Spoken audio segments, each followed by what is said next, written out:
Myanmar Nangan Minglaba. Great.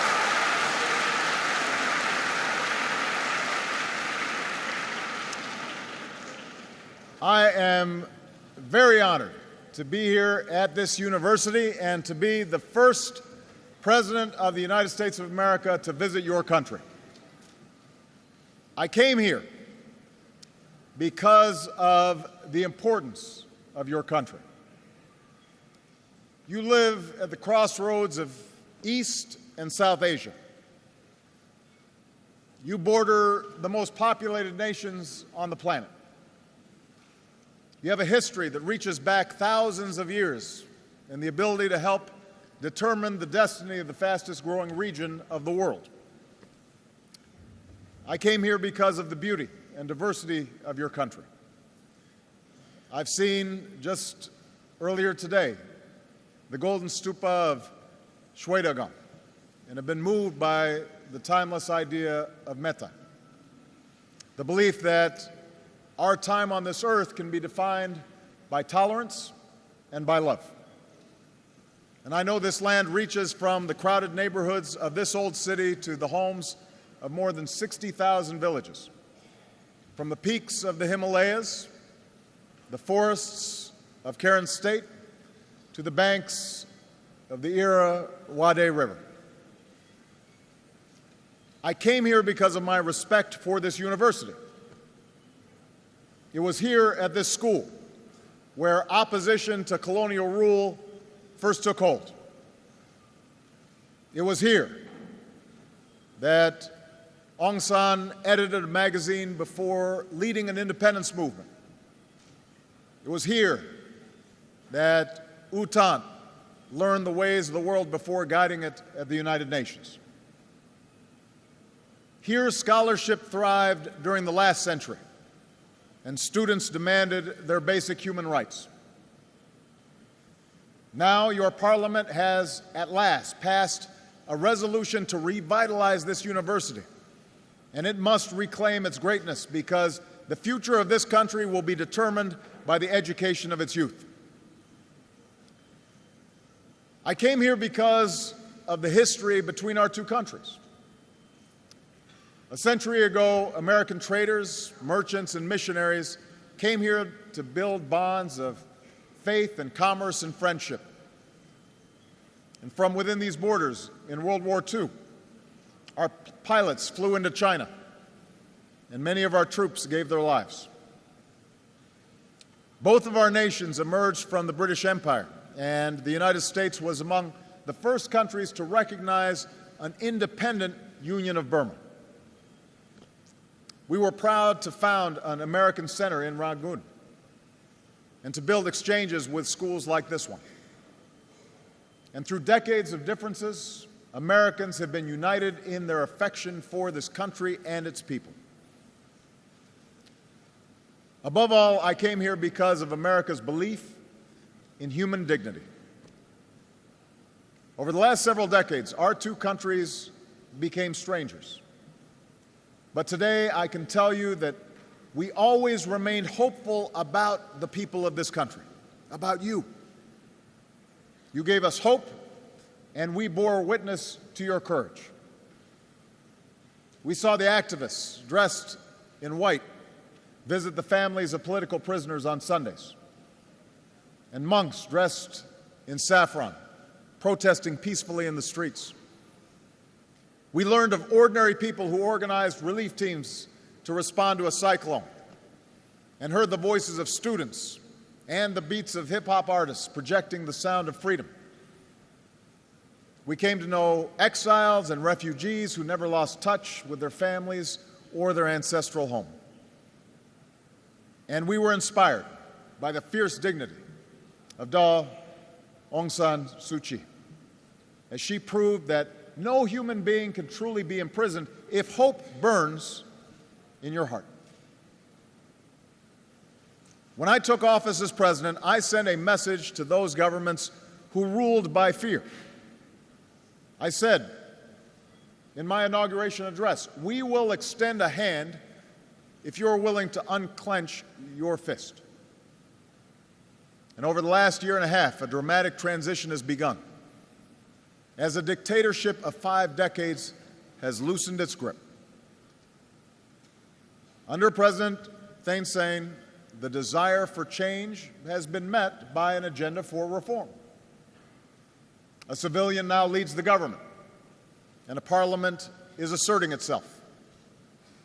The once outlawed National League for Democracy stood in an election, and Aung San Suu Kyi is a member of parliament. Hundreds of prisoners of conscience have been released, and forced labor has been banned. Preliminary ceasefires have been reached with ethnic armies, and new laws allow for a more open economy. So today I've come to keep my promise and extend the hand of friendship. America now has an ambassador in Rangoon. Sanctions have been eased, and we will help rebuild an economy that can offer opportunity for its people and serve as an engine of growth for the world. But this remarkable journey has just begun and has much further to go. Reforms launched from the top of society must meet the aspirations of citizens who form its foundation. The flickers of progress that we have seen must not be extinguished. They must be strengthened. They must become a shining North Star for all this nation's people. And your success in that effort is important to the United States as well as to me. Even though we come from different places, we share common dreams: to choose our leaders, to live together in peace, to get an education and make a good living, to love our families and our communities. That's why freedom is not an abstract idea. Freedom is the very thing that makes human progress possible, not just at the ballot box, but in our daily lives. One of our greatest presidents in the United States, Franklin Delano Roosevelt, understood this truth. He defined America's cause as more than the right to cast a ballot. He understood democracy was not just voting. He called upon the world to embrace 4 fundamental freedoms: freedom of speech, freedom of worship, freedom from want, and freedom from fear. These 4 freedoms reinforce one another, and you cannot fully realize one without realizing them all. So that's the future that we seek for ourselves and for all people, and that's what I want to speak to you about today. First, we believe in the right of free expression so that the voices of ordinary people can be heard and governments reflect their will, the people's will. In the United States, for more than 2 centuries, we've worked to keep this promise for all of our citizens, to win freedom for those who were enslaved, to extend the right to vote for women and African Americans, to protect the rights of workers to organize. And we recognize no 2 nations achieve these rights in exactly the same way, but there is no question that your country will be stronger if it draws on the strength of all of its people. That's what allows nations to succeed. That's what reform has begun to do. Instead of being repressed, the right of people to assemble together must now be fully respected. Instead of being stifled, the veil of media censorship must continue to be lifted. And as you take these steps, you can draw on your progress. Instead of being ignored, citizens who protested the construction of the Midstone Dam were heard. Instead of being outlawed, political parties have been allowed to participate. You can see progress being made. As one voter said during the parliamentary elections here, our parents and grandparents waited for this but never saw it. And now you can see it. You can taste freedom. And to protect the freedom of all the voters, those in power must accept constraints. That's what our American system is designed to do. You know, America may have the strongest military in the world, but it must submit to civilian control. I, as the President of the United States, make determinations that the military then carries out, not the other way around. As President and Commander-in-Chief, I have that responsibility because I'm accountable to the people. Now, on the other hand, as President, I cannot just impose my will on Congress, the Congress of the United States, even though sometimes I wish I could. The legislative branch has its own powers and its own prerogatives, and so they check my power and balance my power. I appoint some of our judges, but I cannot tell them how to rule, because every person in America, from a child living in poverty to me, the President of the United States, is equal under the law. And a judge can make a determination as to whether or not I am upholding the law or breaking the law. And I'm fully accountable to that law. And I describe our system in the United States because that's how you must reach for the future that you deserve, a future where a single prisoner of conscience is one too many. You need to reach for a future where the law is stronger than any single leader because it's accountable to the people. You need to reach for a future where no child is made to be a soldier and no woman is exploited, and where the laws protect them, even if they're vulnerable, even if they're weak. A future where national security is strengthened by a military that serves under civilians, and a constitution that guarantees that only those who are elected by the people may govern. On that journey, America will support you every step of the way by using our assistance to empower civil society, by engaging your military to promote professionalism and human rights, and by partnering with you as you connect your progress towards democracy with economic development. So advancing that journey will help you pursue a second freedom, the belief that all people should be free from want. It's not enough to trade a prison of powerlessness for the pain of an empty stomach. But history shows that governments of the people and by the people and for the people are far more powerful in delivering prosperity. And that's the partnership we seek with you. You know, when ordinary people have a say in their own future,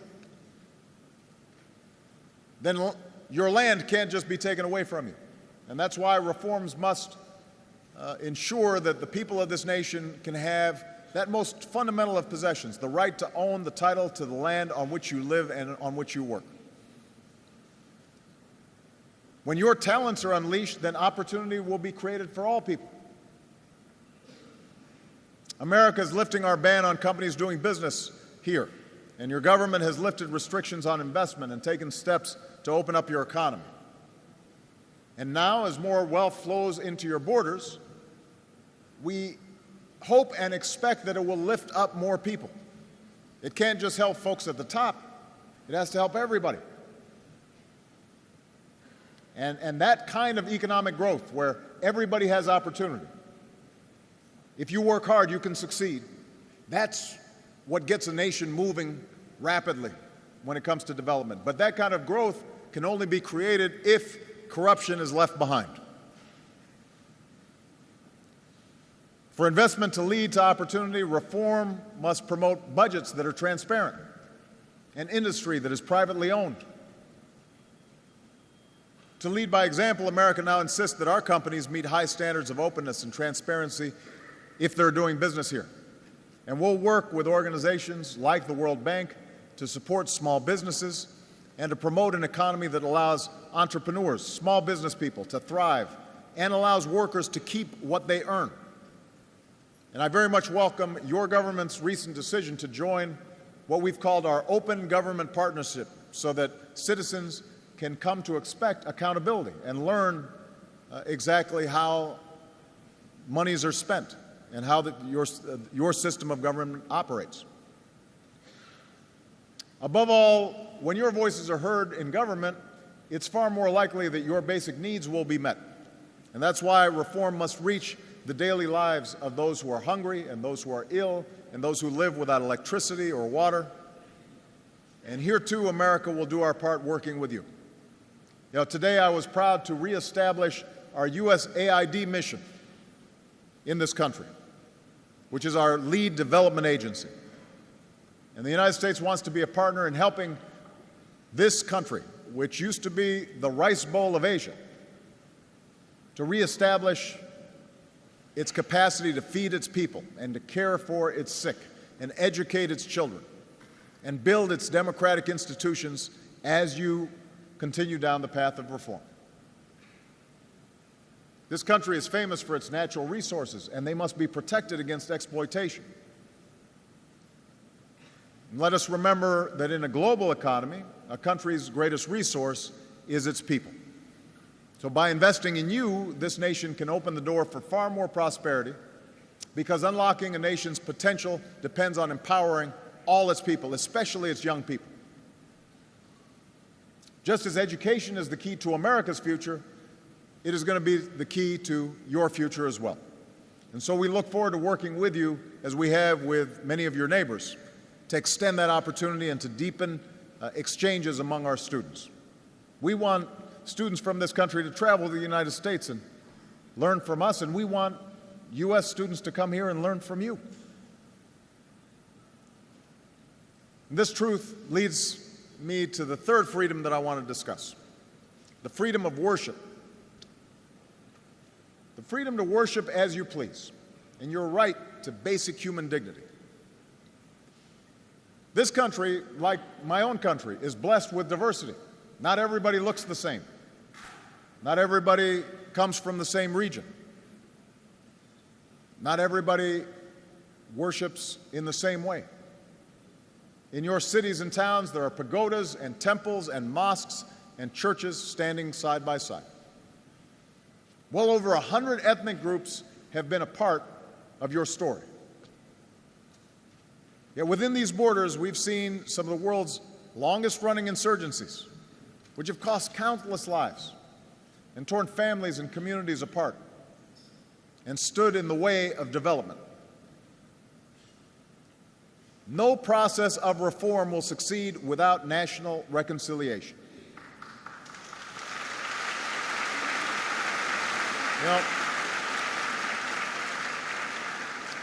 You now have a moment of remarkable opportunity to transform ceasefires into lasting settlements and to pursue peace where conflicts still linger, including Kachin State.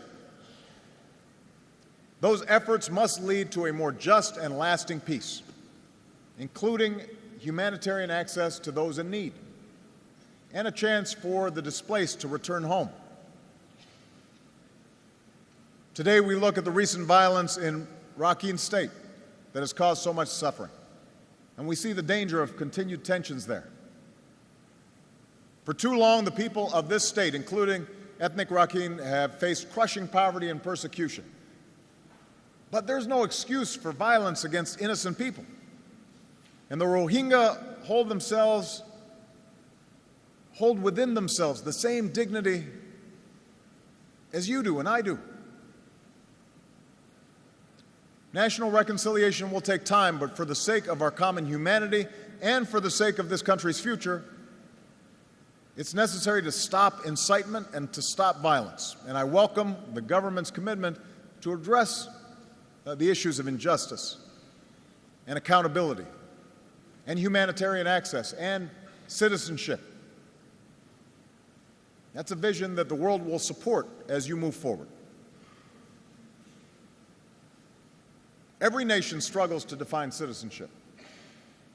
America has had great debates about these issues, and those debates continue to this day because we're a nation of immigrants, people coming from every different part of the world. But what we've learned in the United States is that there are certain principles that are universal. apply to everybody, no matter what you look like, no matter where you come from, no matter what religion you practice. The right of people to live without the threat that their families may be harmed or their homes may be burned simply because of who they are or where they come from. Only the people of this country ultimately can define your union, can define what it means to be a citizen of this country. But I have confidence that as you do that, you can draw on the diversity as a strength and not a weakness. Your country will be stronger because of many different cultures, but you have to seize that opportunity. You have to recognize that strength. I say this because my own country and my own life have taught me the power of diversity. You know, the United States of America is a nation of Christians and Jews and Muslims and Buddhists and Hindus and non-believers. Our story is shaped by every language. It's enriched by every culture. We have people from every corner of the world. We've tasted the bitterness of civil war and segregation. But our history shows us that hatred in the human heart can recede, that the lines between races and tribes can fade away. And what's left is a simple truth. E pluribus unum. That's what we say in America. Out of many, we are one nation, and we are one people. And that truth has time and again made our union stronger. It has made our country stronger. It's part of what has made America great. We amended our Constitution to extend the democratic principles that we hold dear. And I stand before you today as president of the most powerful nation on earth, but recognizing that once the color of my skin would have denied me the right to vote. And so that should give you some sense that if our country can transcend its differences, then yours can too. Every human being within these borders is a part of your nation's story, and you should embrace that. That's not a source of weakness, that's a source of strength if you recognize it.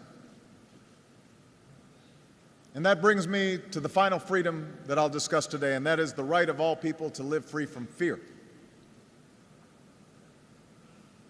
In many ways, fear is the force that stands between human beings and their dreams. Fear of conflict and the weapons of war, fear of a future that's different from the past, fear of changes that are reordering our societies and our economy, fear of people who look different or come from a different place or worship in a different way. In some of her darkest moments, when Aung San Suu Kyi was imprisoned, she wrote an essay about freedom from fear. She said, "Fear of losing corrupts those who wield it. Fear of losing power corrupts those who wield it. And fear of the scourge of power corrupts those who are subject to it." That's the fear that you can leave behind. We see that chance in leaders who are beginning to understand that power comes from appealing to people's hopes, not people's fears. We see it in citizens who insist that this time must be different, that this time change will come and will continue. As Aung San Suu Kyi wrote, "Fear is not the natural state of civilized man." I believe that. And today, you are showing the world that fear does not have to be the natural state of life in this country. That's why I'm here. That's why I came to Rangoon. And that's why what happens here is so important, not only to this region, but to the world. Because you're taking a journey that has the potential to inspire so many people. This is a test of whether a country can transition to a better place. The United States of America is a Pacific nation, and we see our future as bound to those nations and peoples to our west. And as our economy recovers, this is where we believe we'll find enormous growth. As we've ended the wars that have dominated our foreign policy for a decade, this region will be a focus for our efforts to build a prosperous peace. Here in Southeast Asia, we see the potential for integration among nations and people. And as president, I've embraced ASEAN for reasons that go beyond the fact that I spent some of my childhood in this region, in Indonesia. Because with ASEAN, we see nations that are on the move, nations that are growing and democracies that are emerging, governments that are cooperating, progress that's building on the diversity that spans oceans and islands and jungles and cities, peoples of every race and every religion. This is what the 21st century should look like if we have the courage to put aside our differences and move forward with a sense of mutual interest and mutual respect. And here, in Rangoon, I want to send a message across Asia.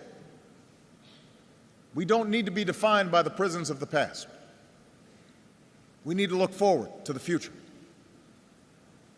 To the leadership of North Korea, I've offered a choice. Let go of your nuclear weapons and choose the path of peace and progress. If you do, you'll find an extended hand from the United States of America. In 2012, we don't need to cling to the divisions of East, West, and North and South.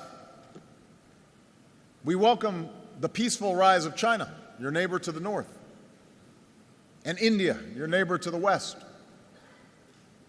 The United States will work with any nation, large or small, that will contribute to a world that is more peaceful and more prosperous and more just and more free. And the United States will be a friend to any nation that respects the rights of its citizens and the responsibilities of international law. That's the nation, that's the world that you can start to build here in this historic city. This nation that's been so isolated can show the world the power of a new beginning and demonstrate once again that the journey to democracy goes hand in hand with development. I say this knowing that there's still countless people in this country who do not enjoy the opportunities that many of you seated here do. There are tens of millions who have no electricity. There are prisoners of conscience who still await release. There are refugees and displaced peoples in camps where hope is still something that lies on the distant horizon. Today I say to you, and I say to everybody that can hear my voice, that the United States of America is with you, including those who have been forgotten, those who are dispossessed, those who are ostracized, those who are poor. We carry your story in our heads and your hopes in our hearts. Because in this 21st century, with the spread of technology and the breaking down of barriers, the front lines of freedom are within nations and individuals, not simply between them. As one former prisoner put it in speaking to his fellow citizens, politics is your job. It's not only for politicians. You know, we have an expression in the United States that the most important office in a democracy is the office of citizen. Not president, not speaker, but citizen.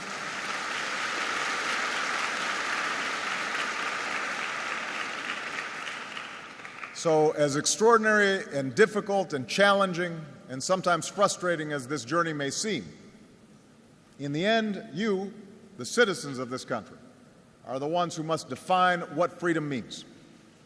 You're the ones who are going to have to seize freedom, because a true revolution of the spirit begins in each of our hearts. It requires the kind of courage that so many of your leaders have already displayed. The road ahead will be marked by huge challenges, and there will be those who resist the forces of change. But I stand here with confidence that something is happening in this country that cannot be reversed. And the will of the people can lift up this nation and set a great example for the world. And you will have in the United States of America a partner on that long journey. So, Jesutin Bade. Thank you.